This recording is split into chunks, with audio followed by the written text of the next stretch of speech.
পবিত্র উমরা পালনের উদ্দেশ্যে সৌদি আরব যাবার পথে বিমানে শ্বাসকষ্টের কারণে গুরুতর অসুস্থ হয়ে পড়লে বিএনপি নেতা সাবেক স্বরাষ্ট্র প্রতিমন্ত্রী লুৎফুজ্জামান বাবরকে দুবাইয়ের একটি হাসপাতালে ভর্তি করা হয়েছে।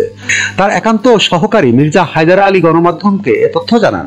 তিনি বলেন, স্যার ঢাকা থেকে মদিনার উদ্দেশ্যে যাত্রাপথে বিমানে হঠাৎ প্রচন্ড শ্বাসকষ্টে অসুস্থ হয়ে পড়লে দুবাইয়ের অবতরণের পর দ্রুত বিমানবন্দরের কাছে একটি ক্লিনিকে নেওয়া হয়।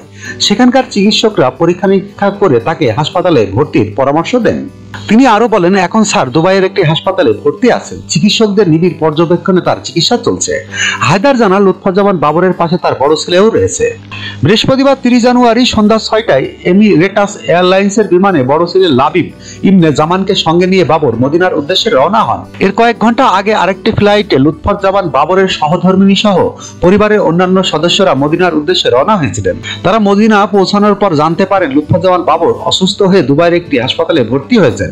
পবিত্র উমরা পালনের উদ্দেশ্যে বাবর তার পরিবারকে নিয়ে প্রথমে মদিনা এবং পরে মক্কায় উমরা পালনের কথা ছিল। পরিবারের সদস্যরা লুৎফুজ্জামান বাবরের আশু আরোগ্য কামনায় দেশবাসী এবং দলের নেতাকর্মীদের কাছে দোয়া চেয়েছেন। প্রসঙ্গত, দীর্ঘ 17 বছর পর কারাগার থেকে মুক্তির পর গত 20 জানুয়ারি বুকের ব্যথায় অসুস্থ হয়ে গুলশানের ইউনাইটেড হাসপাতালে চিকিৎসাধীন ছিলেন।